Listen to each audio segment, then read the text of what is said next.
부활절 네 번째 주일 성서 정보를 통해서 우리 교회에 주신 하나님의 말씀은 신약성경 베드로전서 2장 19절부터 25절까지의 말씀입니다. 신약성경 베드로전서 2장 19절부터 25절까지의 말씀. 하나님의 말씀을 저 여러분들이 한 절씩 교독하겠습니다. 부당하게 고난을 받아도 하나님을 생각함으로 슬픔을 참으면 이는 아름다우나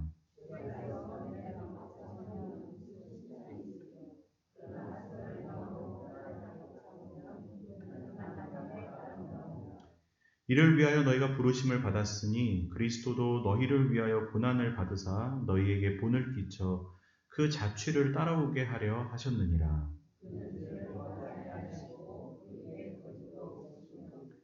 욕을 당하시되 맞대어 욕하지 아니하시고 고난을 당하시되 위협하지 아니하시고 오직 공의로 심판하시는 이에게 부탁하시며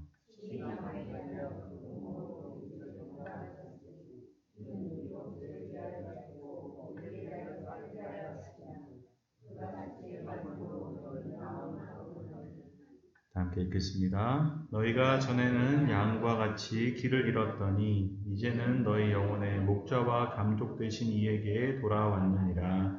아멘. 네, 오늘 우리 함께 베드로전서 본문을 통해서 잠시 하나님의 은혜를 나누고자 합니다.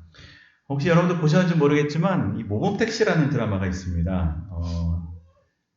꽤나 인기 있는 드라마였던 것 같습니다. 시즌 2가 이제 얼마 전에 종영이 되었는데 드라마가 이렇게 2탄까지 나오는 정도면 아주 인기가 있는 드라마입니다. 사실 저는 보지는 못했습니다. 대충 들어서 그냥 알고 있는 내용인데 이 드라마의 내용은 이 억울한 일을 당한 사람들을 이제 대신해서 이 사적으로 복수해주는 그런 내용입니다.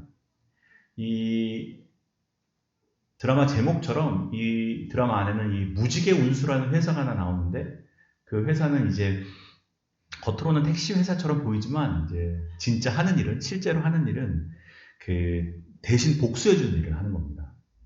억울한 일을 당한 사람들 또 피해 입은 사람들이 이제 그 회사를 찾아가면 그 회사에서 그 사람들 대신해서 이제 복수를 해주는. 사실 이 드라마에 사람들이 더 몰입한 이유가 뭐냐면 이 드라마의 소재들이 다 실제로 우리 사회에 있었던 사건들을 기반으로 만들어진 그런 드라마라고 합니다.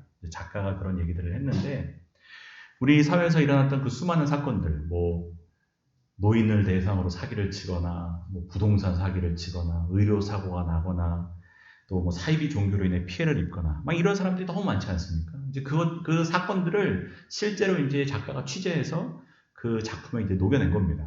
그러니까 보면 이제 어디선가 본 것 같은 사건들이 나오니까 사람들이 이 내용을 보면서 더 이제 통쾌했던 것 같습니다. 시원한 겁니다. 왜냐하면 실제 우리 세상에서는 이 가해자들이 법을 이용해서 다 빠져나가기 때문에 여러분 이 피해자들만 억울한 겁니다. 당한 사람들만 억울하기 때문입니다. 그래서 사람들이 이 드라마를 보면서 대리만족을 느끼는 겁니다. 실제 세상에서는 저런 일이 안 일어나는데 어쨌든 저 악한 사람이 망하고 막 어려움 당하고 막 이러니까 그 대리만족을 이제 느꼈던 겁니다. 그 사람들이 이 드라마를 좋아했던 것 같은데 네, 여러분 살다 보면 정말 그런 것 같습니다. 억울한 일이 참 많습니다. 또 부당하고 부조리하다고 느껴지는 일들이 참 많은 것 같습니다. 사실은 여러분 뭐 멀리 볼 필요도 없이 제일 사랑으로 묶여있다고 여기는 우리 가정 안에서도 부당하다고 느낄 때가 많습니다. 뭐 부모님들도 자식들이 자신을 대하는 걸 보면서 어떻게 나한테 이럴 수 있냐, 부당하게 하다고 느낄 때가 있습니다. 반대로 여러분 자녀들도 부모님한테 때로는 엄마 아빠가 나를 이렇게 대하면 안 된다라고 부당함을 느낄 때가 있습니다. 여러분 뭐 가정 안에서도 그런데 세상에서도 말할 것도 없습니다. 학교에서 직장에서 부당하고 부조리함과 불합리한 일들이 얼마나 많겠습니까? 하다못해 여러분 길 가다가 화풀이 대상이 될 때도 많습니다. 운전할 때 보면 얼마나 막 갑자기 빵빵 됐는지 내가 그 정도로 잘못 안 한 것 같은데 뭐 그분이 화가 났는지 어땠는지 막 화풀이 대상이 될 때도 있습니다. 그럼 여러분 얼마나 이렇게 막 같이 이제 막 억울합니까? 내가 왜 이런 일을 당해야 되는지, 내가 왜 이런 대접을 받아야 되는지. 그리고 여러분 이 부당한 대접을 받으면, 부당한 일을 당하면 여러분 사실 참기가 쉽지 않습니다. 저도 여러분 아직 젊어서 그런지 가끔은 이제 부당하다고 느껴지고 불합리하다고 느껴질 때 불쑥불쑥 막 안에서 막 올라올 때가 있습니다. 물론 여러분들은 다 운영하셔가지고 안 그러시겠지만 사실은 여러분이 부당한 일을 당하면 사실 사람 마음이 이게 쉽지가 않습니다. 여러분 이런 감정들을 갖고 오늘 19절 한번 읽어보십시오.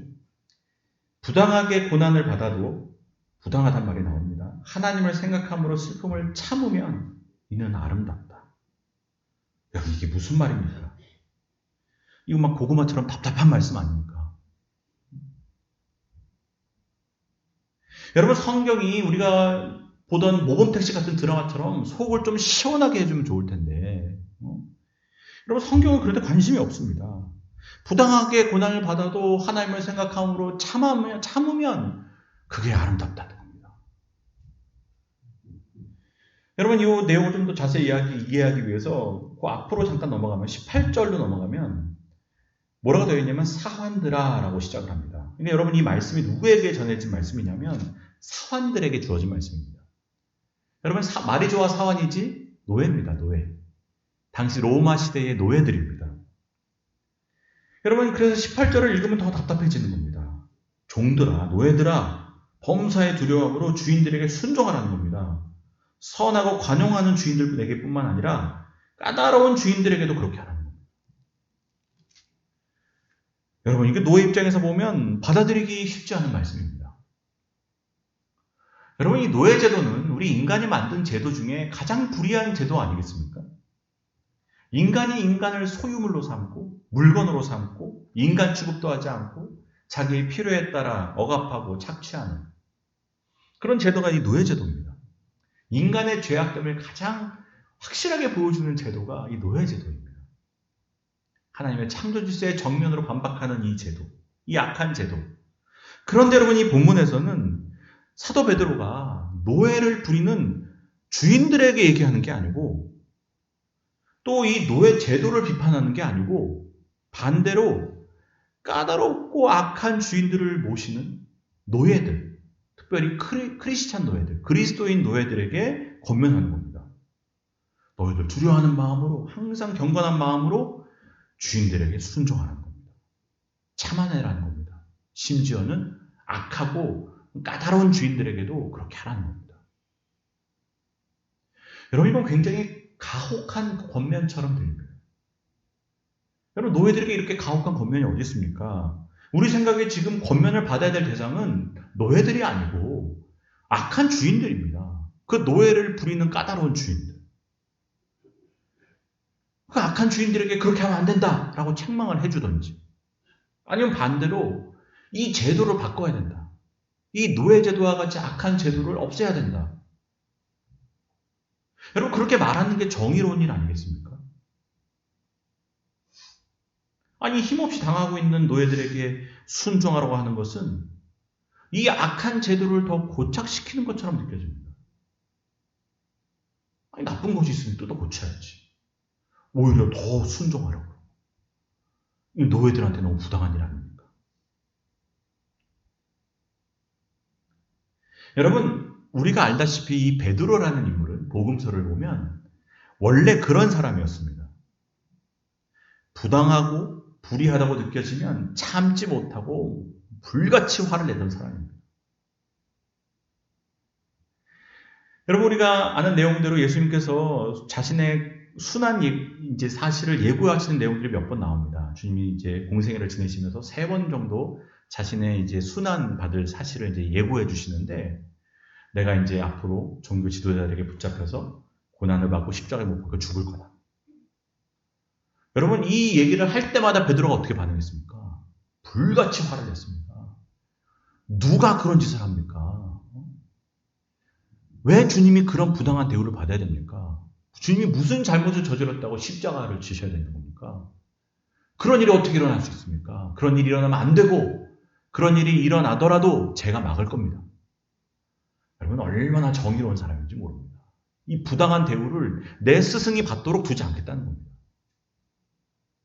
아니나 다를까 정말 주님께서 잡히시던 그날 밤 겟세마네 동산에서 가룟 유다와 로마의 군인들과 사람들이 칼과 몽치를 들고 주님을 잡으러 왔을 때 베드로가 어떻게 합니까?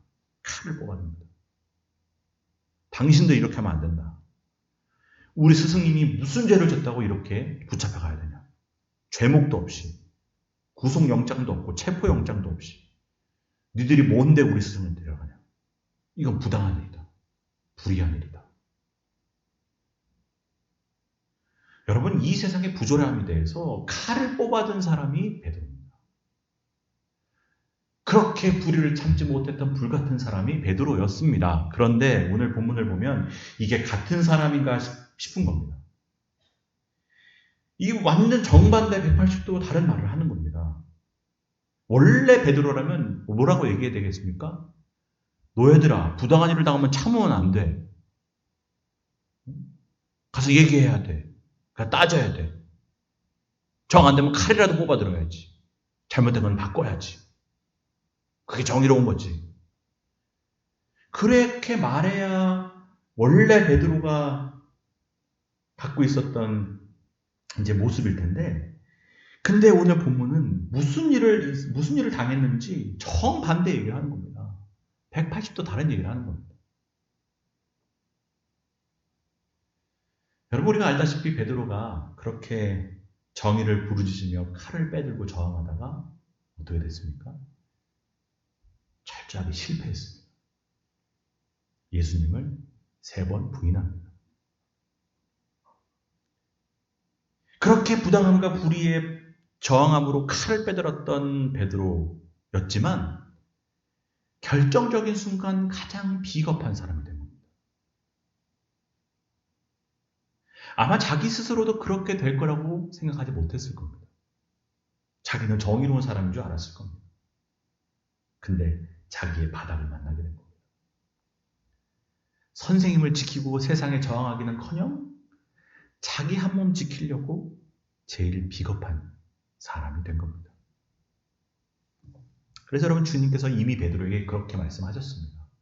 그가 칼을 빼들었을 때 주님께서 뭐라고 얘기하십니까? 칼로 선 자는 칼로 망할 거다. 이 말씀이 뭐겠습니까? 네 방법으로는, 그 칼을 빼드는 방법으로는 이 세상이 안 바뀐다. 그 칼 집어넣어라. 오히려 그 칼이 너를 찌를 거야. 너는 그 칼을 빼들면 사람들이 네 말대로 하고 네가 원하는 세상이 만들어질 거라고 생각하지만 그 칼의 방법으로는, 그 무력의 방법, 힘의 방법으로는 절대로 이 세상 안 변한다. 그리고 결국 그 칼에 네가 찔린다. 칼로 망한다. 그리고 정말 그렇게 되지 않았습니까? 그렇게 정의감 때문에 칼을 빼들었던 그 베드로가 그 칼에 스스로 찔립니다. 닭이 3번 울 때 그 베드로의 정의감은 자기를 찌르는 칼이 된 겁니다. 세상을 바꿔야 된다고 생각했지만 결국은 내가 제일 불의한 자라는 걸 알게 된 겁니다. 그 칼이 나를 찌른 겁니다. 칼로 섰다가 칼로 내가 망한 겁니다. 닭이 3번 우는 순간 내가 제일 불의한 사람인 걸 알게 된 겁니다. 그 정의의 기준이 나를 찌른 겁니다. 그 정의의 칼이 나를 무너뜨린 겁니다. 그렇게 실패했던 베드로에게 주님께서 보여주셨던 길이 뭡니까? 십자가의 길입니다. 십자가와 부활을 보여주십니다. 몸소 실천함으로 보여주십니다. 그리고 주님의 십자가와 부활을 본 베드로는 이전과는 180도 다른 사람이 된 겁니다. 아, 내가 가려던 길과 주님께서 가시던 길은 다르구나. 뭐가 진짜 세상을 바꾸는 길일까? 뭐가 진짜 우리를 바꾸는 길일까? 여러분, 생각하지 않을 수가 없는 겁니다. 나는 칼로 쓰려고 했다가 결국 그 칼이 나를 찔렀는데 주님은 오히려 다른 사람들에게 창에 찔렸지만 진짜 세상을 바꾸는 길은 저 길이었구나. 그래서 여러분, 주님께서 가시는 길을 통해 배웠던 그것을 이 서신을 받는, 편지를 받는 그리스도인들에게 권면을 하면서 알려주고 있는 겁니다. 여러분, 다시 본문으로 돌아가서 우리 19절 20절 말씀을 다 같이 한 목소리로 봉독하겠습니다. 부당하게 고난을 받아도 하나님을 생각함으로 슬픔을 참으면 이는 아름다우나 죄가 있어 매를 맞고 참으면 무슨 칭찬이 있으리요. 그러나 선을 행함으로 고난을 받고 참으면 이는 하나님 앞에 아름다우니라. 여러분, 여기서 우리가 이제 생각하게 되는 부분이 뭡니까? 부당하게 고난을 받고 선을 행하다가 고난을 받는 그 상태에서 그걸 잘 참으면 그게 아름답다고 얘기하는 겁니다. 근데 여러분, 도대체 뭐가 아름답다는 겁니까? 여러분, 그게 정말 아름다워 보이십니까? 부당한 일을 당하는데 잘 참는 사람이 아름다워 보이십니까? 그러면 설교를 들으실 필요가 없습니다. 근데 사실 우리 생각에는 그게 그렇게 아름다워 보이지 않습니다. 여러분, 어떻게 보면 노예에게는 이 부당하다는 말조차 성립되는 말이 아닙니다. 여러분, 주인 입장에서는 노예는 부당한 일이 없습니다. 없어야 합니다. 왜? 사람이 아니니까. 여러분, 주인이 노예를 왜 샀습니까? 내가 부리고 싶을 때 부리고, 내가 때리고 싶을 때 때리고, 내가 죽이고 싶을 때 죽이고, 내 맘대로 하려고 산 소유물입니다. 돈 주고 산 소유물입니다. 근데 노예가 뭐가 부당합니까? 어차피 내가 내 맘대로 하려고 샀는데. 물건인데. 물건이 뭐 감정이 있습니까? 뭐 억울한 게 있습니까? 부당할 수 없는 겁니다. 노예는 부당할 수 없는 겁니다. 그러니까 여러분, 노예 생활이라는 것은 자기가 잠깐이라도 인간이라고 생각하면 참아낼 수 없는 삶입니다. 억울해서 버틸 수가 없는 생활입니다.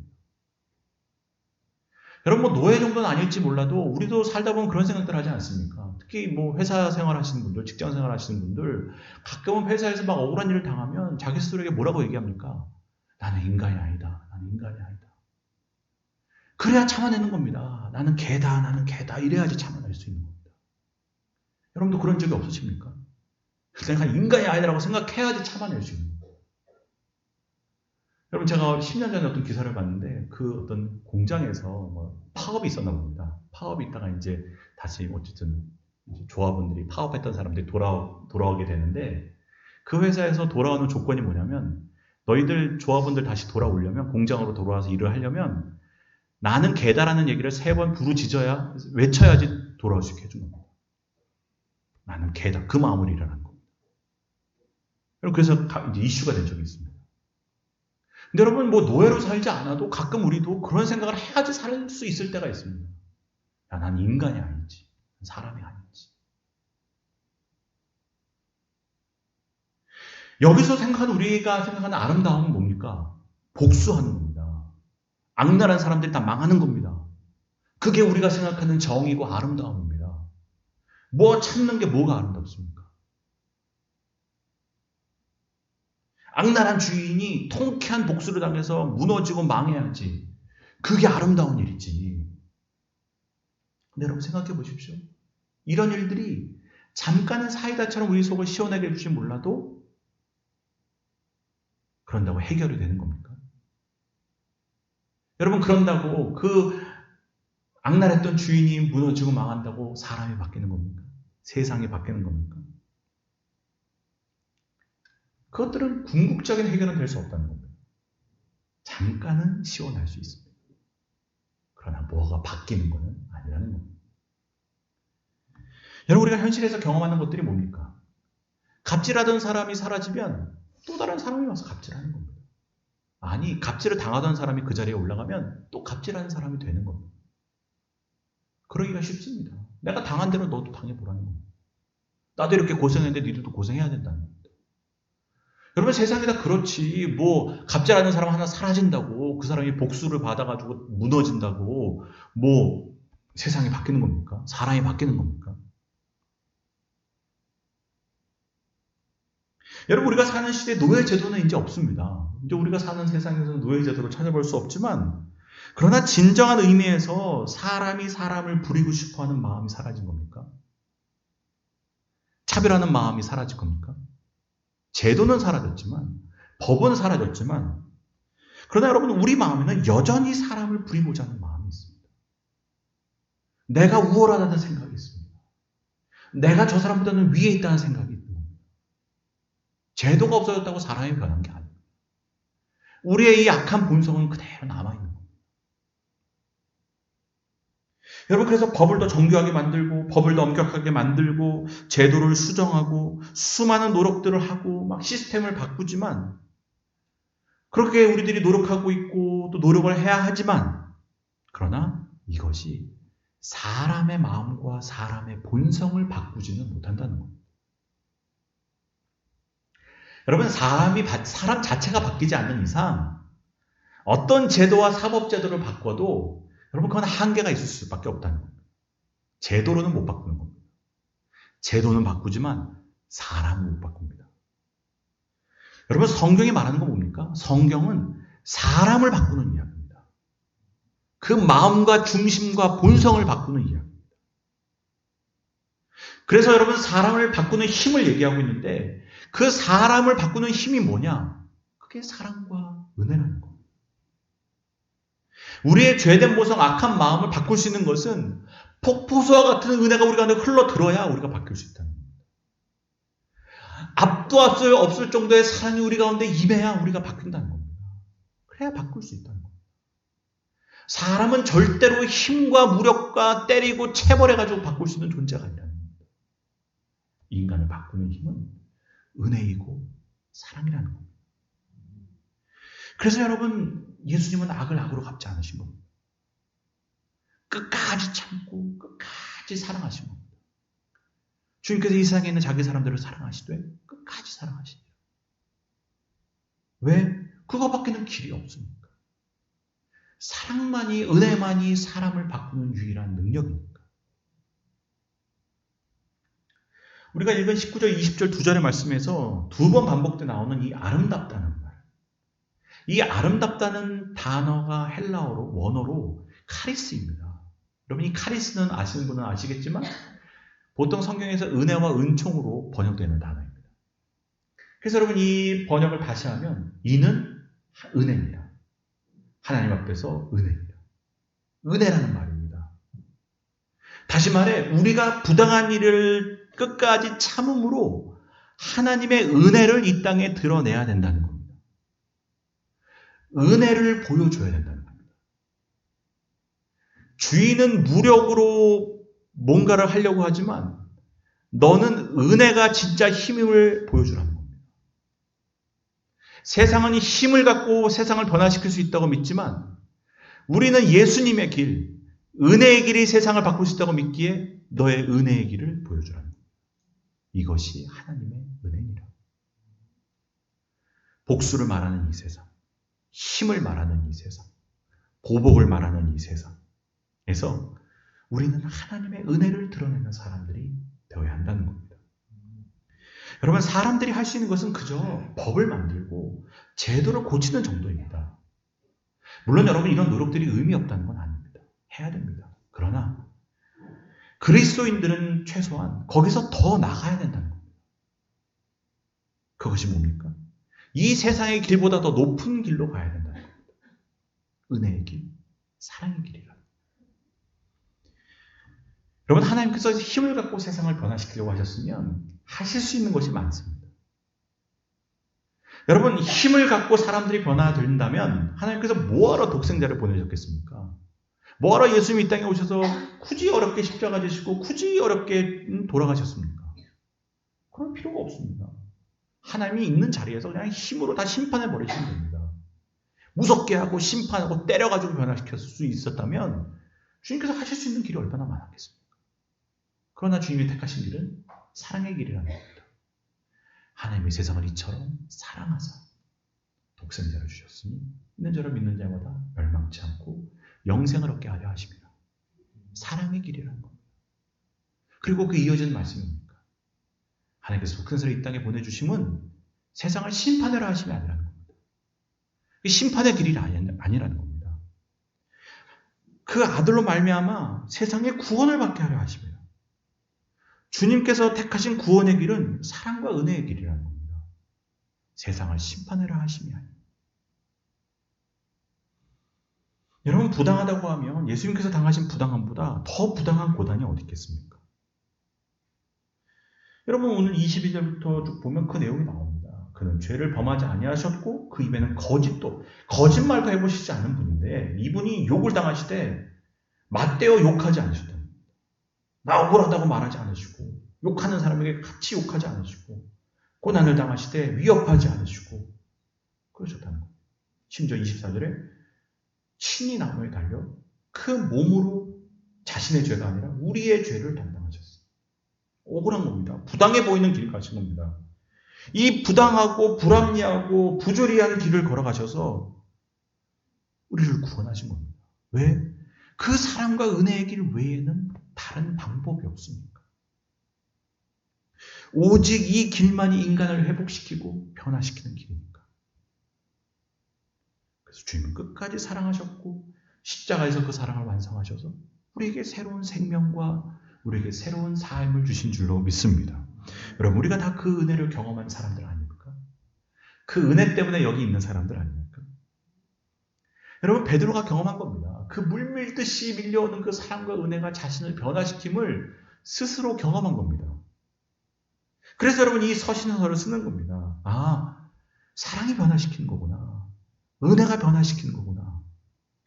나는 원래 젊었을 때는 칼을 빼들어서 내가 칼로 세상을 바꾸려고 했는데, 내가 저항하고 싸움으로 세상을 변화시키려고 했는데 그가 아니었고, 주님의 사랑이 나를 바꾼 걸 보니 사랑받는 길이었구나.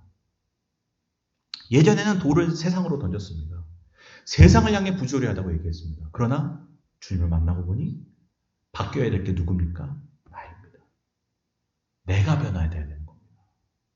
내가 바뀌어야 되는 겁니다. 그렇게 세상을 향해 칼로 휘둘르던 그 칼을 이제는 나를 보게 된 겁니다. 내가 바뀌어야지. 사실 돌 맞아야 될 사람이 나지. 내가 맞아야지. 그걸 깨닫자 주님의 은혜가 그 베드로의 인생을 완전히 변화시킨 겁니다. 그래서 베드로가 이렇게 편지 쓰는 겁니다. 형제 자매 여러분, 우리 주님께서 가신 길을 같이 갑시다. 그 주님이 가셨던 십자가의 길, 은혜와 사랑의 길을 같이 걸어갑시다. 이게 세상을 바꾸는 길입니다. 당장은 주인과 싸우면 주인이 바뀔 것 같지만 그렇게 못 바꾸는 겁니다. 사랑해야, 은혜 가운데 살아야, 또 참아야 이 세상이 바뀝니다. 굉장히 소극적인 것 같고 아무것도 아닌 것 같지만 그게 진짜 능력이 있다는 겁니다.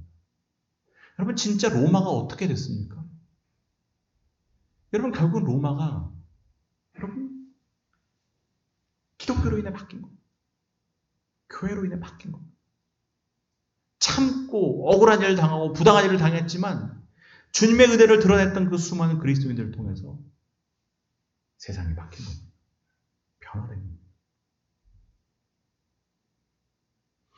우리 그리스도인들이 이 은혜의 길을 보여주지 않으면 누가 보여줄 수 있겠습니까? 우리 그리스도인들이 사랑의 길을 보여주지 않으면 누가 보여줄 수 있겠습니까? 그래서 여기 보면 뭐라고 얘기합니까? 21절에 보면 이를 위하여 너희가 부르심을 받았다는 겁니다. 우리가 예수님 믿는 이유가 뭐냐? 우리가 받은 그 말할 수 없는 은혜를 이 땅에 보여주기 위해 부름받은 거라는 겁니다. 그러니 참아야 된다는 겁니다. 그러니 참을 수 있다는 겁니다. 부당한 일을 당할 때도 은혜와 사랑의 길을 보여줄 수 있는 겁니다. 여러분, 19절에 보면 하나님을 생각함으로 슬픔을 참으면이라고 되어 있는데, 여기서 이 생각하는 단어가 뭐냐면 원어로는 수네이데시스라는 단어입니다. 이 단어가 함께 알다라는 이제 원어적 뜻을 갖고 있는데, 순이 함께고 에이데시스가 이제 알다인데 함께 아는 것. 그래서 여러분, 이게 사실 영어 성경과 다른 번역을 보면 양심이라고 표현되어지는 단어입니다. 양심. 하나님께서 모든 사람에게 이렇게 기본적으로 주신 절대적인 이 기준이 되는 도덕적인 어떤 마음들을 얘기하는 거 아니겠습니까? 도덕적인 기준들. 보편적으로 모든 사람들 안에 있는 도덕적인 기준들. 그 양심. 부당하게 고난을 받아도 하나님의 양심으로 참으면 그게 은혜라는 겁니다. 그게 이제 이 번역을 조금 더 다르게 해석하는 말이 될 수 있는데, 여러분, 여기서 뭘 말하는 겁니까? 우리가 세상에 보여야 될 양심은 이 세상이 말하는 도덕적인 기준, 양심보다 더 높은 거라는 겁니다. 우리의 양심은 사랑의 양심이고, 우리의 양심은 은혜의 양심이고, 우리의 양심은 거듭난 사람의 양심이라는 겁니다. 복수는 그럼 어떻게 해야 되냐? 복수는 하나님께 맡기라는 겁니다. 하나님이 바꾸신다는 겁니다.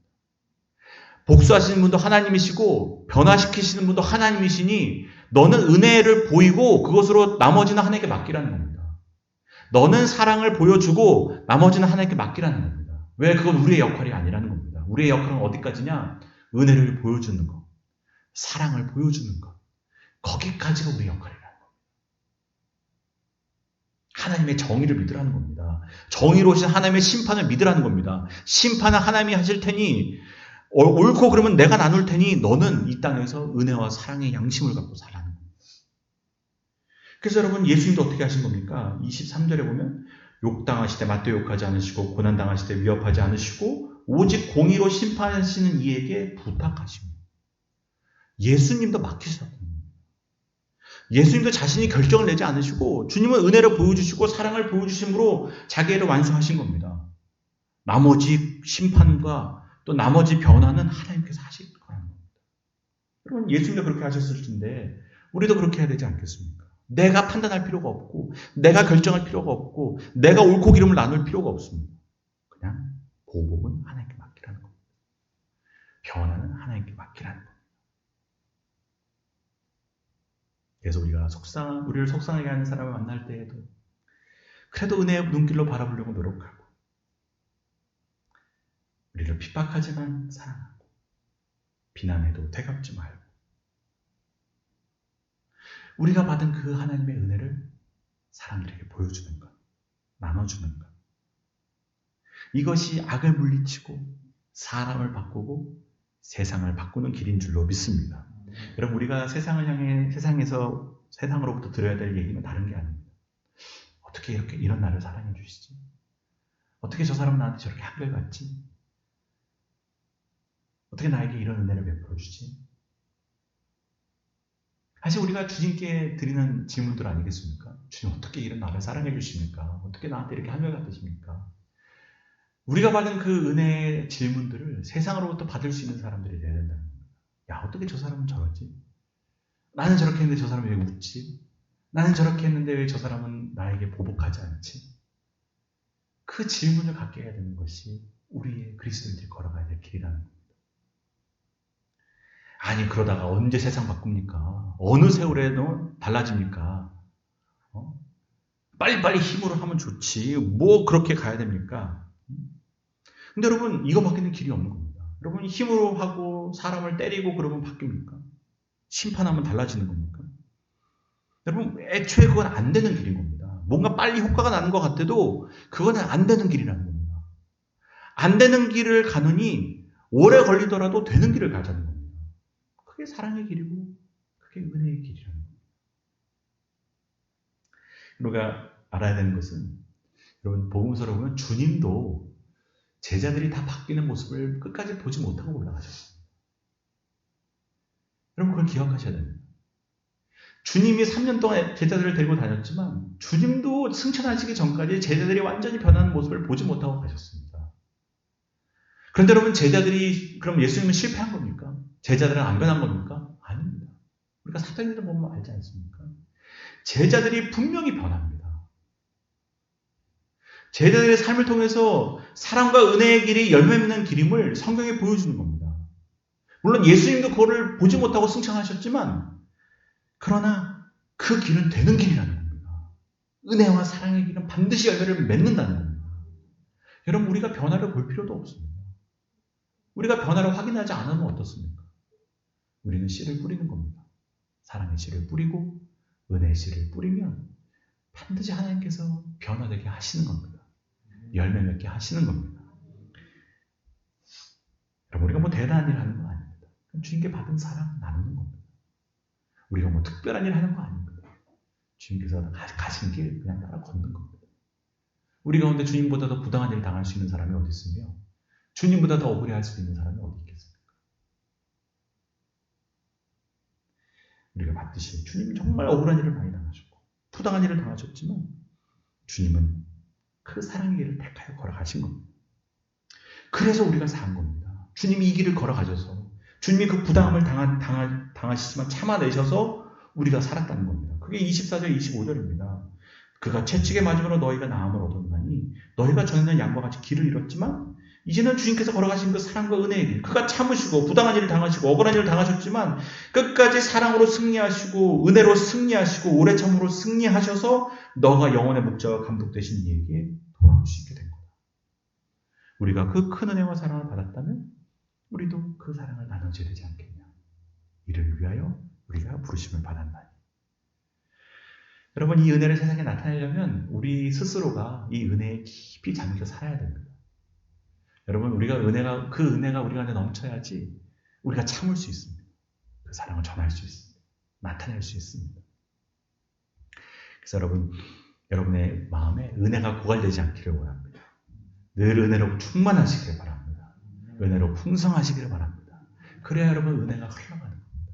그렇게 이 세상에서 말하는 정의를 넘어서 초월해서 우리 주님께서 걸어가셨던 그 사랑과 은혜의 길을 걸어가는, 그래서 여러분의 가정을 바꾸고 여러분의 자녀들을 바꾸고 여러분의 부모님들을 바꾸고 여러분의 주변을 다 바꾸는 복된 은혜와 사랑의 사도들이 되시길 주님의 이름으로 축복합니다. 기도드리겠습니다. 하나님 아버지, 우리야말로 하나님의 큰 은혜를 받은 사람들입니다. 늘 넘어지고 쓰러지고 배반하는 우리들을 향해 주님은 한 번도 심판의 매를 들지 않으시고 품어주시고 안아주시고 사랑해주시고 다시 일으켜주셔서 저희들이 여기까지 왔습니다. 주님은 이 세상을 힘으로 구원하지 않으셨고 칼로 구원하지 않으셨고 사랑과 은혜와 오래 참음으로 구원하셨습니다. 우리가 그 큰 사랑을 받았을진데 우리가 이 세상에서 그 사랑과 은혜를 나타내는 삶이 될 수 있도록 주님 은혜를 더하여 주시옵소서. 그렇게 억울한 일을 당할 때마다, 부당한 일을 당할 때마다 주님 생각하게 하여 주시고 이 세상에 사랑을 보여주며 은혜를 보여주며 오래 참음을 보여주며 우리가 가는 곳곳마다 사랑과 은혜의 씨를 뿌리는 삶이 될 수 있도록 주님 함께하여 주시옵소서. 우리의 모든 성도들 그렇게 사랑의 사도가 되고 은혜의 사도가 되어 주변을 변화시키며 또 우리 가정을 변화시키며 이 사회를 변화시키는 하나님 나라의 귀한 일꾼들 될 수 있도록 은혜를 베풀어 주시옵소서. 성공이 아닙니다. 주님 사랑으로 성공하게 도와주시고 은혜로 성공하게 도와주시고 그렇게 사랑과 은혜로 승리하는 우리 성도들 될 수 있도록 은혜를 더하여 주옵소서. 예수 그리스도의 이름으로 기도드립니다.